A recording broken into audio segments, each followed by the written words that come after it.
말씀은 시편 109편입니다. 오늘 1절부터 15절까지만 보시도록 하겠습니다. 1절부터 15절 시편 109편 1절에서 15절입니다.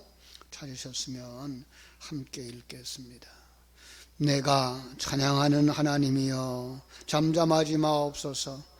그들이 악한 입과 거짓된 입을 열어 나를 치며 속이는 혀로 내게 말하며 또 미워하는 말로 나를 주르고 까닭없이 나를 공격하였음이니이다. 나는 사랑하나 그들은 도리어 나를 대적하니 나는 기도할 뿐이라. 그들이 악으로 나의 소원을 갚으며 미워함으로 나의 사랑을 갚아싸우니 악인이 그를 다스리게 하시며 사탄이 그의 오른쪽에 서게 하소서. 그가 심판을 받을 때에 죄인이 되어 나오게 하시며 그의 기도가 죄로 변하게 하시며 그의 연수를 짧게 하시며 그의 직분을 타인이 빼앗게 하시며 그의 자녀는 고아가 되고 그의 아내는 과부가 되며 그의 자녀들은 유리하며 구걸하고 그들이 황폐한 집을 떠나 빌어먹게 하소서. 고리대금하는 자가 그의 소유를 다 빼앗게 하시며 그가 수고한 것을 낯선 사람이 탈취하게 하시며 그에게 인자를 베풀 자가 없게 하시며 그의 고아에게 은혜를 베풀 자도 없게 하시며 그의 자손이 끊어지게 하시며 후대에 그들의 이름이 지워지게 하소서. 여호와는 그의 조상들의 죄악을 기억하시며 그의 어머니의 죄를 지워버리지 마시고 그 죄악을 항상 여호와 앞에 있게 하사 그들의 그 땅에서 끊으소서. 아멘. 이 다윗의 시입니다.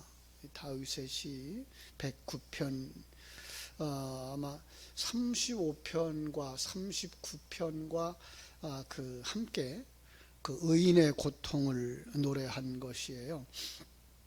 예수님의 고난을 이렇게 예표한 시이기도 한데요.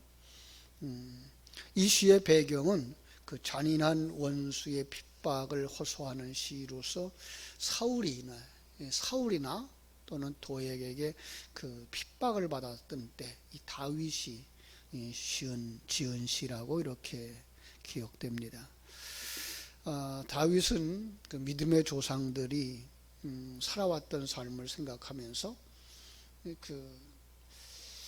자신을 저주하고 음해하고 무고하게 고소하는 것을 보고서 그들의 말이 다시 그들에게로 돌아가게, 저주의 말이 다시 그들에게 돌아가게 해달라고 하는 글로서 이렇게 제가 지금 두 편으로 나눠서 보고 있습니다만은 전체를 다 보는 것이 자기에 대한 어떤 소망을 볼 수 있는데, 오늘은 앞에 부분만 이렇게 보고 있어서 어떻게 보면 좀 저주해달라라고 하는 저주의 기도같이 들릴 것 같아서 염려스럽기는 합니다. 그러나 그렇게 보지 마시고 조금 더 하나님께서 나의 삶에 개입해 주시기를 소원하는 그러한 간절한 기도로 들으셨으면 좋겠습니다. 1절에 보면 이렇게 말하고 있죠. 내가 찬양하는 하나님이여 잠잠하지 마소서. 하나님을 부르면서 시작하는 탄식시인데요, 전형적인 도구가 바로 이 부분이죠. 내가 찬양하는 하나님이여 잠잠하지 마소서. 찬송하는 하나님, 그가 악인에게 핍박을 당하고 있는 사실에 대해서 하나님이 돕지 않는 것 같은 안타까움이 있는 거죠. 우리가 어려움을 당할 때 바로 그럴 수 있어요. 포로로 잡혀갔던 다니엘과 같은 사람, 그죠? 또 그 세 친구와 같은 사람, 에스더서에 나오는 아직도 바벨론의 그 바사 땅에 남아 있었던 그들은 이유 없이 고난을 당했던 모습을 보면서 그때에 하나님이 돕지 않는 것과 같은 그런 느낌을 가질 수 있다는 거죠. 우리도 세상 살아갈 때 그럴 수 있어요. 아니 왜 이 상황 속에서 좀 헤어나게 하지 아니하시는가? 하나님 뭐 하시는가? 이럴 때 우리는 이 시를 이렇게 묵상할 수가 있을 것입니다. 하나님 잠잠하시 마시옵소서. 하나님 어디 계십니까? 이런 뜻이죠. 환난에 대한 탄원이기 때문에 참 찬양한다라는 단어가 조금 좀 어색하기는 합니다만은, 그러나 그럼에도 불구하고 여기서 다윗은 자기의 신앙의 고백이라 이렇게 말할 수가 있습니다. 그 하나님은 살아계신 하나님이고, 그 하나님은 창조주 하나님이고, 그 하나님은 내 인생을 섭리하고 경륜하시는 하나님. 이 세상에 살아가는 모든 환경 속에서 한순간도 어떤 한 부분도 하나님의 간섭이 없이는 일어나지 않는다는 사실을 우리가 인정할 수 있어야 되고, 그때마다 하나님은 우리와 함께 하시며 눈동자같이 지키시고 계시다는 사실을 우리는 기억해야 할 것입니다. 그때라면 우리는 그 속에서도 찬송을 할 수가 있고, 또 기뻤을 때 찬송했던 그 찬송을 기억하면서 내가 하나님을 이렇게 경배합니다. 하나님은 그 하나님 아니십니까? 그러니 이 상황 속에서도 하나님 역사하여 주옵소서. 자신을 해하려고 덤벼드는 대적들을 그냥 두고 보시지 말고 하나님 막아달라는 거죠. 하나님 적극적으로 개입을 하셔달라는 거죠. 자신이 당하는 이 환난과 핍박에 대해서 하나님이 아무런 반응도 보이지 않는 것 같아서 그랬습니다. 실제로는 하나님은 눈을 떼지 않고 자기 백성들을 지키신다. 눈동자같이 우리를 보호하신다. 여러분 어떤 어려움을 겪고 있습니까? 바로 그 상황 속에서 우리 이 하나님을 기억했으면 좋겠습니다. 그들이 악한 입과 거짓된 입을 열어 나를 치며 속이는 혀로 내게 말하며 또 미워하는 말로 나를 두르고 까닭없이 나를 공격하였음이니이다. 우리 신약 성경에 예수님의 말씀이 떠오르죠. 너희가 세상에서는 환난을 당하나 담대하라. 내가 세상을 이겼노라. 너희가 환난을 당하는 이유는 내게 속하였기 때문에 그래. 사단에게 속하지 아니하고 하나님에게 속하였기 때문에 그래. 하나님에 속한 사람이 왜 환난을 당합니까? 히브리서 11장은 그렇게 말하죠. 징계는 다 받는 것이오늘. 근데 그 징계가 뭐야? 아들 만들기라는 단어라고 그랬죠. 그러니까 우리가 이 땅에 살아가는 날 동안 하나님의 그 아들 만들기의 과정 속에 있다는 사실을 잃어버리면 안 되는 거죠. 어떤 어려움을 당할 때라도 그 어려움을 통해서 하나님은 나를 만들고 계시구나 라고 하는 것 잊어버리지 마라 라고 우리 주님이 말씀하신 거죠. 다윗의 생애 속에서 우리는 그 다윗을 만드시는 하나님을 볼 수 있고, 요셉의 생애 속에서도 우리는 하나님이 요셉을 만드시는 그 과정들을 볼 수가 있고요.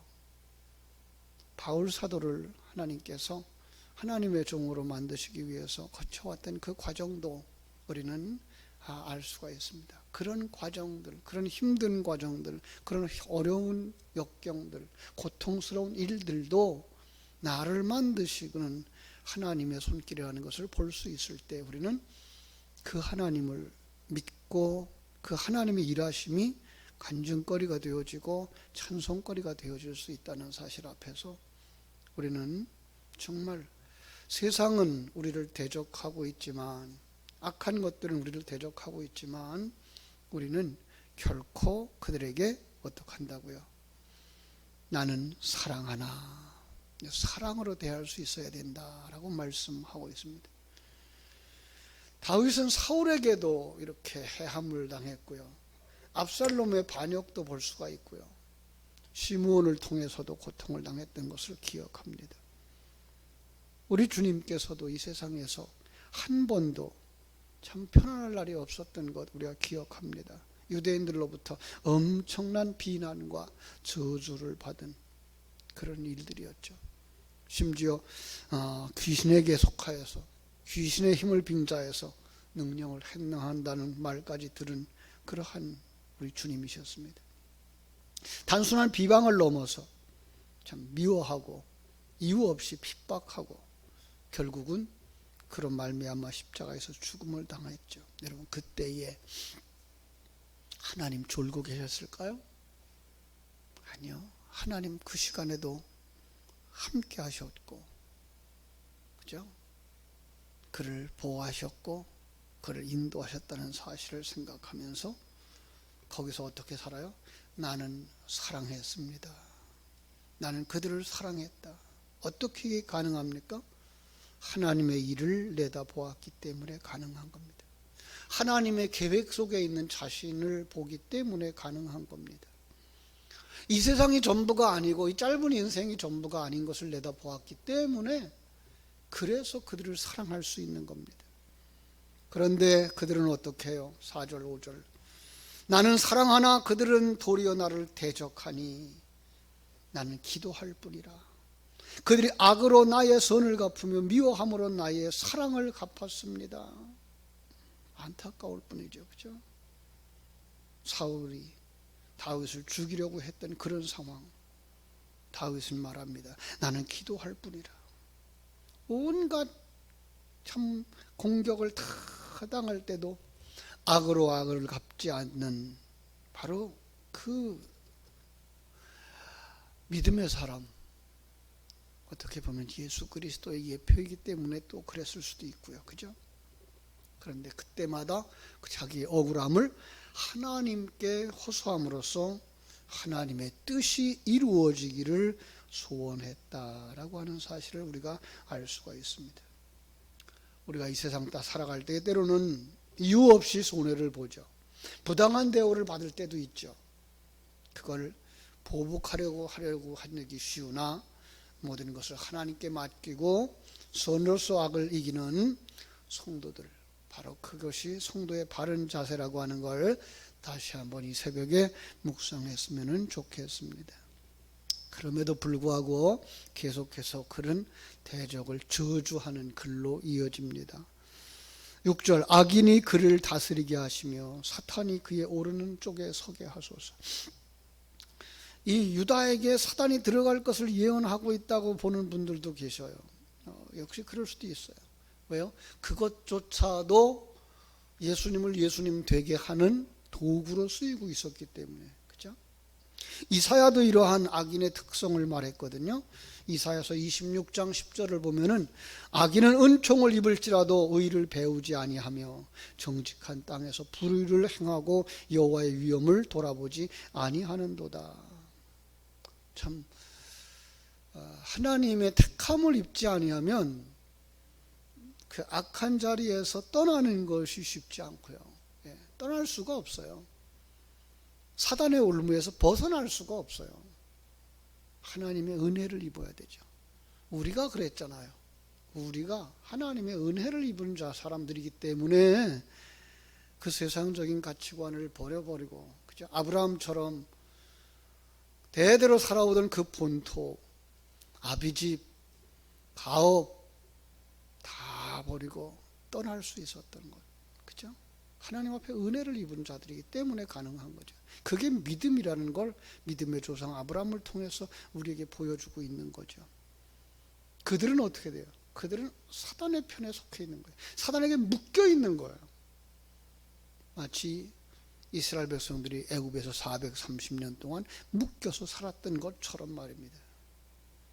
자칫 잘못 생각하면 우리가 이때에 어떻게 해야 될까? 세상적인 판단과 세상적인 그 방법을 찾을 수 있으나 그렇게 하지 말아야죠. 왜요? 우리는 예수의 사람이기 때문에.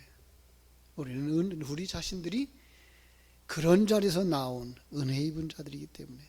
그 정도는 차이가 있을지 몰라도 그 근본 속성들은 자기를 위해서 사는 인생들, 타락한 인생의 똑같은 모습이기 때문에 그렇습니다. 그가 심판을 받을 때에 죄인이 되어 나오게 하시며 그의 기도가 죄로 변하게 하시고 그의 연수를 짧게 하시며 그의 직분을 타인이 빼앗게 하시며 그의 자녀는 고아가 되고 그의 아내는 과부가 되며 그의 자녀들은 유리하며 구걸하고 그들의 황폐한 집을 떠나 빌어먹게 하소서. 그냥 문자대로만 읽어 내려가고 속상하고 짜증난 마음 가지고 읽어내면 그냥 저주의 기도죠. 완전히. 그죠? 그냥 빨리 그놈들 망했으면 좋겠습니다. 빨리 죽었으면 좋겠습니다. 자식들까지 그냥 완전히 소멸되었으면 좋겠습니다. 그런데 우리가 시편 73편을 읽어왔어요. 어떻게 됐죠? 아니요, 그들은 떵떵거리고 산다고요. 떵떵거리고 산다고요. 잘 되더라고요, 일이. 여러분, 그것 때문에 넘어가면 안 됩니다. 그것 때문에 쓰러지면 안 됩니다. 지금 여기서 이 말은 뭘 얘기할까요? 최후의 심판을 이야기하는 거죠. 그죠? 하나님, 저들은 정말 심판의 자리에 떨어질 자들입니다. 그걸 볼 수 있어야 되는 거죠. 그죠?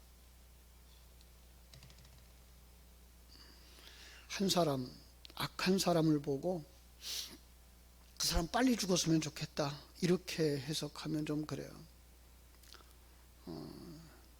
이걸 조금 더 좁은 범위로 보면요, 내 속에 있는 옛사람의 모습이기도 한 거예요.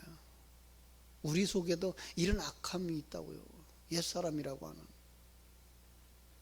빨리 벗어져야 하고 빨리 사별되어져야 될 부분이죠. 우리의 탐심, 경쟁심, 자존심.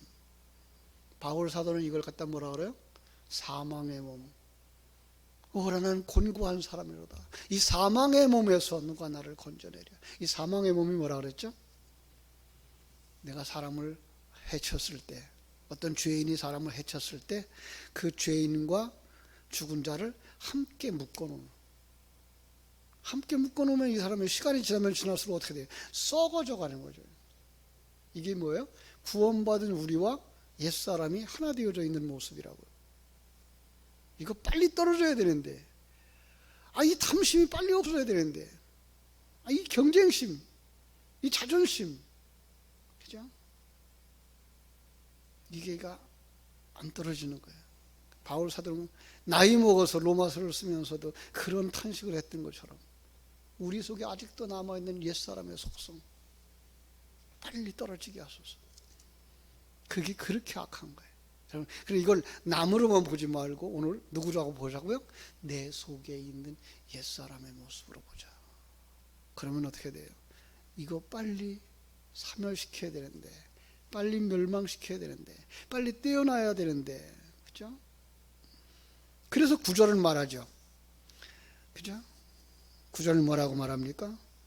그의 자녀는 고아가 되고 그의 아내는 과부가 되고 그의 자녀는 유리하며 구걸하고 그들의 황폐한 집을 떠나 빌어먹게 하소서. 만약에 그가 죽으면요, 그죠? 참 안타까운 거죠. 이건 그런데요, 그렇게 보지 마시고 뭐 해야 돼요? 그들의 뿌리가, 그죠? 그들의 뿌리가 끊어지게 하소서예요. 여기 보세요. 이들이 어떻게 되나? 그래서 그의 13절에 가면요, 그의 자손이 끊어지게 하시며 그의 후대에 그들의 이름이 지워지게 하소서. 누가? 우리 속에 있는 옛사람이.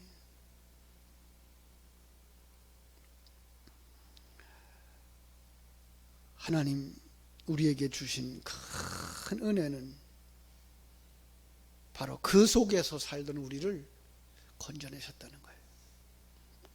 오늘 본문을 넘어갑니다마는, 그래서 30절, 31절 마지막, 모레 보실 부분입니다마는 제가 먼저 읽어드릴게요.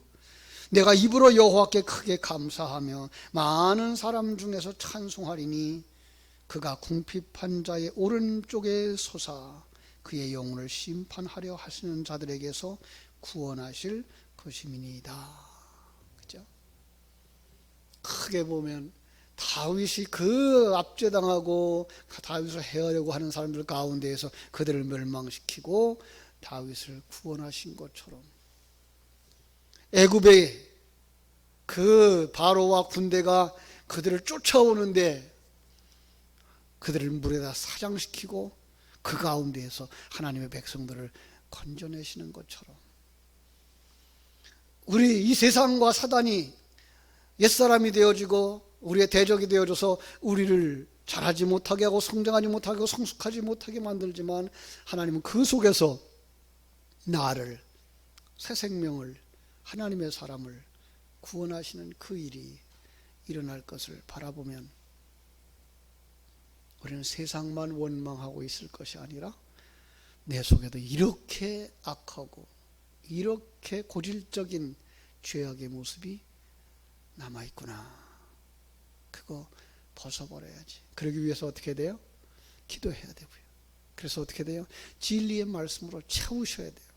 진리의 말씀으로 채워질 때에야 그게 점점 밀려나가고 그게 죽어간다고요. 이 새벽에 기도하시면서 새 생명이 힘을 얻고 악한 마귀 권세, 세상의 가치관들을 점점 떠나서 하나님의 가치관으로, 하나님의 생명으로 충만된 생을 누리면서 살겠다고 결단하는 복된 새벽 되시기를 주님의 이름으로 축원합니다. 기도하겠습니다. 아버지, 우리 하나님 크신 은혜와 사랑을 감사합니다. 참으로 다윗과 그 주변의 환경들을 보면서 우리가 세상 속에서 하나님의 사람이 살아가는 것이 얼마나 힘든 것인가를 보게 되어지고, 가까이에 있어서는 내 속에 있는 새 생명이 옛사람 속에서 생존하고 성장하고 성숙해가는 것이 얼마나 힘든 일인가를 다시 한번 깨달아 알아서, 하나님 여기서도 나를 건져 주시옵소서, 구원하여 주시옵소서. 부르짖어 기도할 때에 주님 멀리 계지 아니하시고 가까이 오셔서 우리의 기도를 들으시며 우리를 모른 채 하지 아니하시고 우리 일에 개입하시며 우리를 아름답고 복된 길로 인도하시는 그 하나님의 일하심을 볼 수 있는 눈들이 열려지게 하여 주시옵소서. 이 새벽에 부르짖어 기도할 때에 하늘의 신령한 은혜, 하늘의 만나를 우리에게 먹여주시고, 이미 우리가 받았던 말씀들, 이미 기억했던 말씀들이 우리 심령 속에서 뭉클뭉클 살아나는 역사가 있어서 세상적인 가치관, 세상적인 생각들 후를 털어버리고 하나님과 함께 천국길을 걸어갈 수 있는 하나님의 귀한 백성들 되도록 도우시고 역사해 주시옵소서. 거룩하신 예수님 이름으로 기도하옵나이다. 아멘.